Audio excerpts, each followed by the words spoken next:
Namaste, viewers, and welcome to the concluding part of our opening series in the Wisdom Workshop on Kashmir today. That is our topic.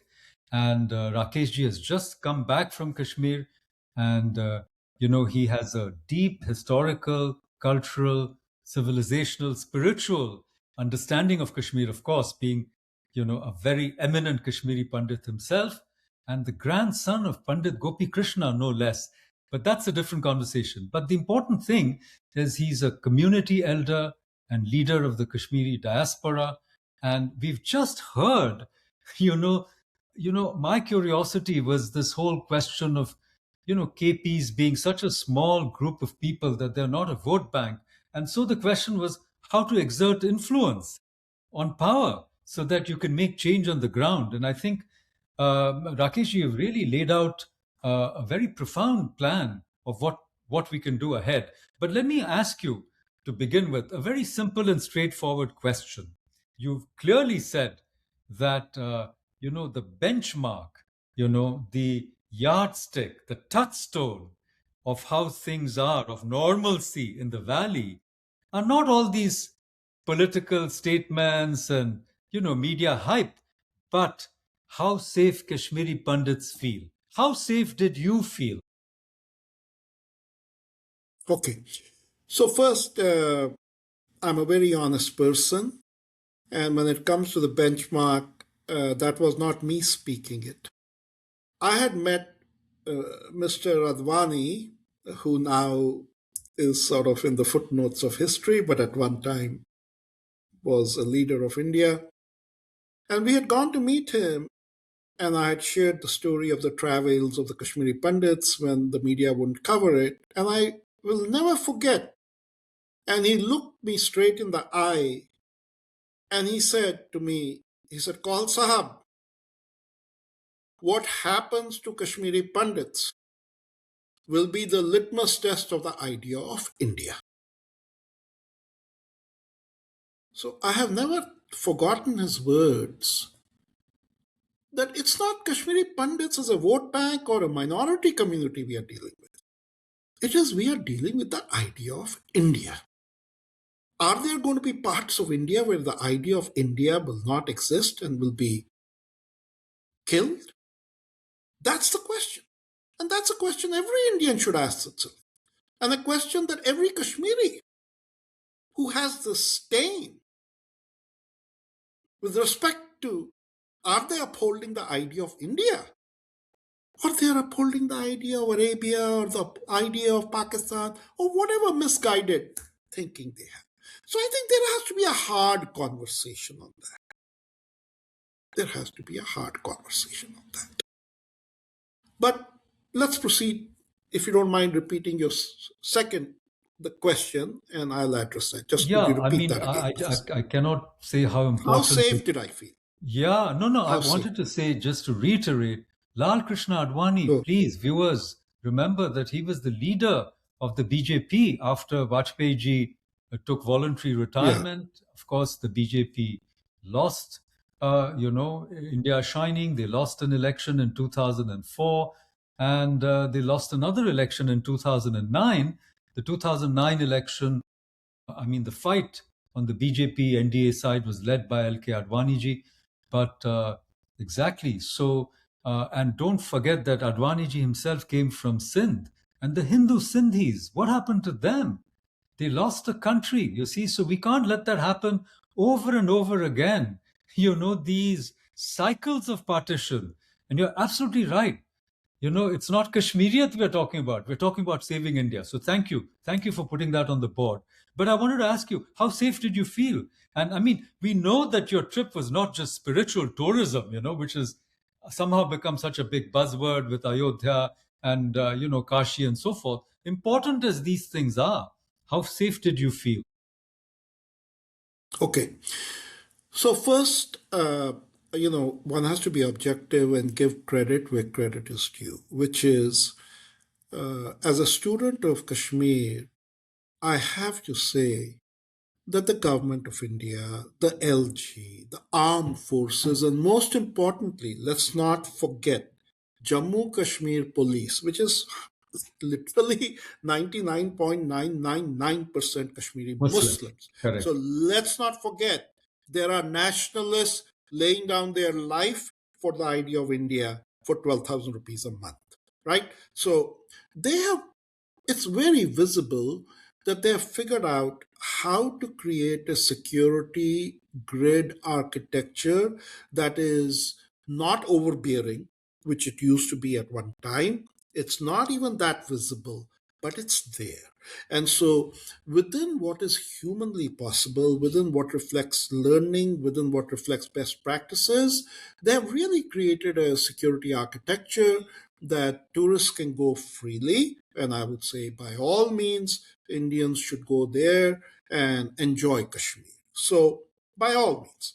So, that Despite part is Pahalgam, a despite the positive journey. memories of Pahalgam, you're saying, Despite Pahalgam, that, oh, it's, yeah, and there will be failures again because you're dealing with an implacable enemy. So you know what, they will find periodically ways to enter, but I would say by and large I was very impressed. Okay, now having said that, remember, we are a targeted community.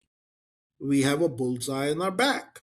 And while we were all at a dinner that we had hosted for the LG, we got a direct SMS message to my colleague from a terror group warning us that they knew who we were, they know where we are, that they will basically kill us, that we should not have oh any my, ideas about returning to you, Kashmir. you So got a I'm just death giving you an threat. You got a example. death threat, no less. Right, right. I have it. I have that. I can send it to you. So I again express my gratitude that during the tour, the government made impeccable arrangements in terms of security. And they gave me personal security. I had two PSOs with me, gunmen. But you see, this is a question for the majority community. At the end of the day, no security system, no government. It's the community that has to say, I have to exorcise this devil within. I agree. So here's my next question. Many Kashmiri Pandits, possibly yourself as well, have or had properties in the best parts of Kashmir. I have friends, and they have been putting petitions out, and they've been writing to the authorities. Some of them have even put out their tales on social media about how their properties have been sold 3 or 4 times, you see, without their consent. Now, if there is goodwill, can we at least begin with the restoration of these stolen properties, or at least the protection of those properties which are in, you know, almost in shambles? You know that. I have been to some homes like that. They're in a pathetic condition. They haven't been taken over, yes, but they are in ruins. So, can we start at least with that? Uh, so I'm of two minds, and let me tell you the two minds on this issue. I told you, and this is horrendous, that the genocide windfall gains were $37 billion, dollars, right? And if somebody disagrees with me, I say to them, go ahead, you come up with your number. At least come up with your number. Then we can talk. So here is why I'm of two minds.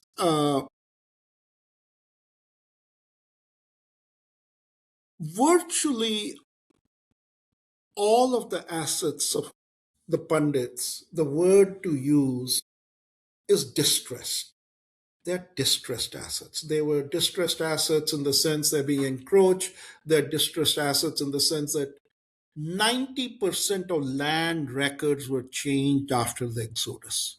So Pandit is not even able to move the government machinery because all those records were changed. And you know how slow the legal system is, right? And then there are distressed assets that if you even manage to win that fight and you see in the media a big deal being made, about one or two families getting back the land. You go in. There's a very angry guy who had taken it over and now thinks it's his. And he won't do anything, but he'll get somebody to do something. So I personally think that we have to understand that these folks who have gorged themselves on Kashmiri Pandit assets are not going to disgorge them because now they think it's theirs, right? They think it's theirs, and they think if you're going to take it back, you know what? Over their dead body. Oh my. So I think we have to be a little bit pragmatic, and that's why this idea that a Kashmiri Pandit will go and the neighbor, I don't see the majority saying, look, we are going to leave these 100,000 homes that we got one way or the other. We have cleaned them up, polished them up, painted them, please come. I don't see that, right? I don't see that. They have zero sense of guilt about it. So I think that any return of Kashmiri Pandits that creates that kind of insecurity and that kind of, then threat, I think is a mistake. That's my point of view. And that's why I believe in the hub and spoke concept. The hub being you have to give us a homeland, a single place that's safe, secure, where we can have a smart city. I'm not saying it's exclusively for Pandits, but where we are the critical mass and we can create this Kashmir which benefits everybody. And that's the hub, and spokes being our temples, because our temples should be protected. They can become clusters of families because there are temples where there are agricultural lands that people can go, but they have the temple for security. So this hub and spoke architecture is something that can work for the majority also. They will not feel that, Israeli style settlement is being built. Yeah, okay, we do have to have a central hub. We used to have that. Habakabil was like that. My own town of Ranavari was a hub. So we had that. So it's not like anything new, but there are spokes where Kashmiri Pandits are living next to Kashmiri Muslims. You see many villages, agricultural places, where the Islamist fundamentalist credo did not penetrate. Penetrate. And Did they not penetrate. Yeah. did not penetrate. And in the villages, there is a high degree of interdependency. So the hub and spoke is a good hybrid model. And then over time, there'll be more osmosis, and then eventually it'll become one society. But to start off, you have. I know these are very deep topics and require Yeah, elaboration, but in this part, we are looking for like shorter answers so that people have something to yeah, go with. So another question yeah. that comes up is this idea of having, ex-servicemen, 4G settlements on the border, people who have served in the armed forces of India, and you settle them in, especially in the so-called sensitive border districts, arm them, give them other protection, give them technology to communicate, so that you sanitize or at least make the border not as unsanitary, to use the hygienic metaphor, as it is today. So that is one idea that has come up often. What do you think about that idea? Well, you mentioned the name of Pandit Gopi Krishna, my revered grandfather. He's the first one who presented that idea. And so, I on a separate episode, I can tell you about that whole thing. But I believe that that is a very sensible idea. I think having the ex-servicemen there protects even the majority Kashmiris. They should not want to have any part with Pakistan that is exporting nothing but disease, destruction, and death to Kashmir. They should just understand the three Ds that Pakistan is shipping to Kashmir: disease, destruction, and death. So, yes, ex servicemen, if they were good enough to lay down their blood for the soil of Kashmir, they're good enough to be given land and to be given a space where they can improve the diversity, security of Kashmir. I am 200% in support of my grandfather's idea. Thank you. So, this is, I think, a very practical idea that the government can take up. Now, there's another question that often comes up in these conversations, which is, this kind of demographic intervention, which is that, you've already mentioned there is Bihari and Odia labor coming into Kashmir because nobody wants to do menial work anymore in India. It's also true of the states that I'm familiar with. The local people are protected. They have government handouts. I said protected because they have land, many of them, and a home. And then all the labor is coming from the really poorer parts of India: Chhattisgarh, Jharkhand, Odisha, Bihar. Now some people are saying, okay, you settle some of these people in larger numbers and you can have you know the reverse of the Rohingya effect, which is, and these are Indian citizens, they don't need special permission, especially with the abrogation of 370. They can go and live there. What do you think about this idea as a practical idea? So, I mean, that's already happening. And that's happening not because the government of India is pushing it or there's any agenda. It's happening because, unfortunately, the majority has become like a sheikhdom. They're all becoming rent seekers. And since they've had this obsession with land, land is the low, believe it or not, in India, there's an obsession with land. Generally, in Kashmir, it's become specifically. And there's an obsession with land because people want to become rent seekers and they bring labor from other parts of India now. So it's a pull. You don't have to push it. That demographic de facto change is happening, right? And but I think what the story of Kashmiri Pandit highlights is that there's a different, and the point I'm trying to make is there's a different demographic change that's needed in Kashmir. Kashmir needs basically new economy people to come in, new economy people to come in. Otherwise, their children are going to fall back more and more and more. And Kashmir needs to become once again like Sharda Peeth. Sharda Peeth was not a tourist based economy. Sharda Peeth was exporting knowledge based products. That was the export of Kashmir, knowledge based products. And so Kashmir has to ask itself, how do I become a knowledge based economy? How do I become a creative economy? What's wrong with me that, in spite of all of the efforts of the government of India, all of the efforts made by others, we don't have a single film studio in Kashmir? What have we done wrong that people are afraid to open a film studio? There's a big film studio in Hyderabad. So, Well, you so know, so it seems to me, as we come to the end of this concluding episode of our series on Kashmir today, that there has to be a change of heart and mind in the majority community. I think that seems to be, like, over and over again, we come back to that as a prerequisite. But let me leave that aside for the moment, though we have to make these efforts so that people realize what's in their own best interests. It's not one versus the other. But one of the questions I had was, again, look at the KPs. Even after they were driven out of Kashmir, they've done so well.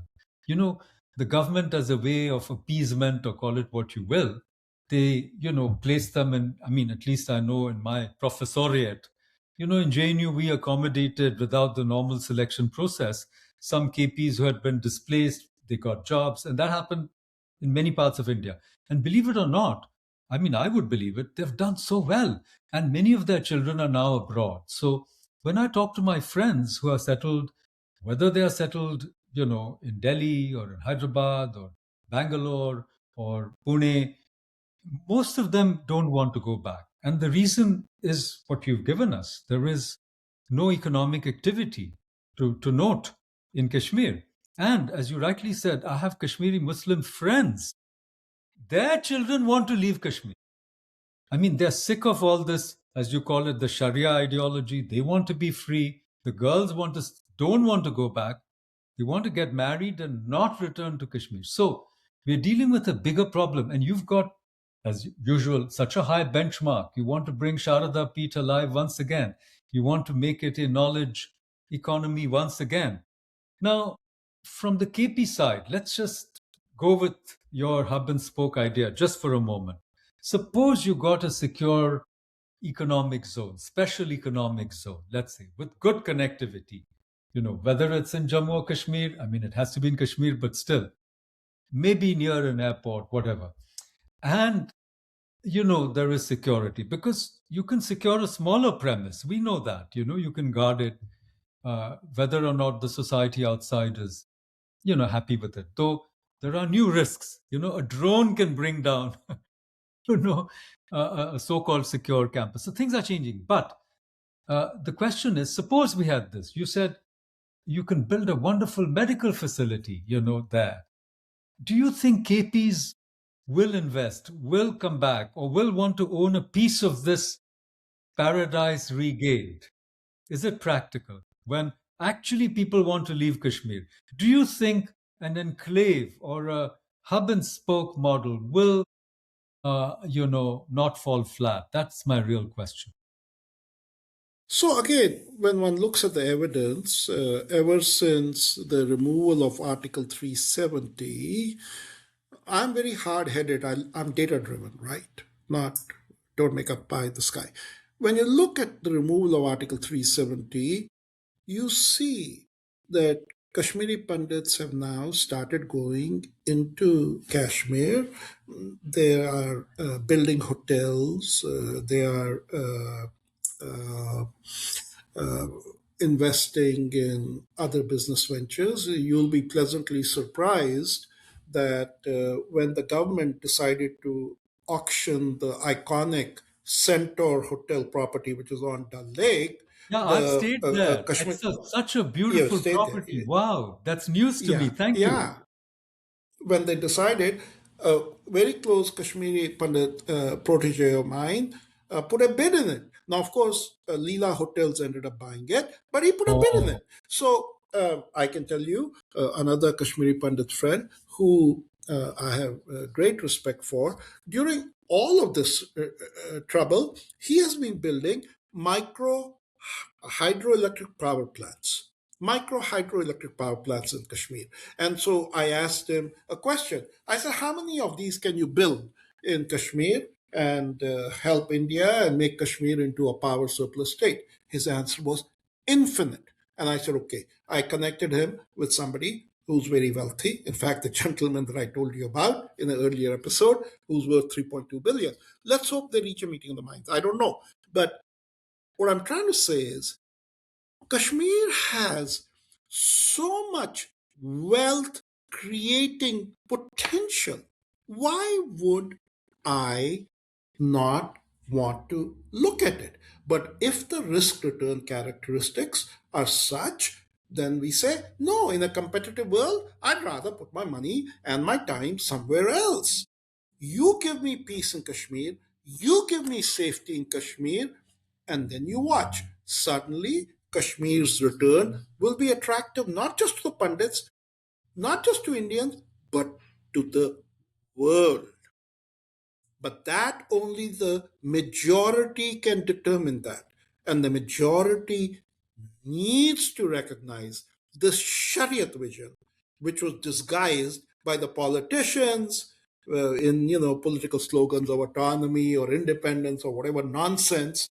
It has failed. It has been a disaster, and they need to expel it out of their system, and they need to come back as citizens of India and say, let's build Kashmir to its fullest potential, together, hand in hand with Kashmiri Pandits, and we'll take a blood oath that is read in every masjid that we will not harm a single hair of a Kashmiri Pandit in the same way that the Kashmiri Pandits gave our ancestors first welcome and never harmed us. And that blood oath has to be read in every masjid.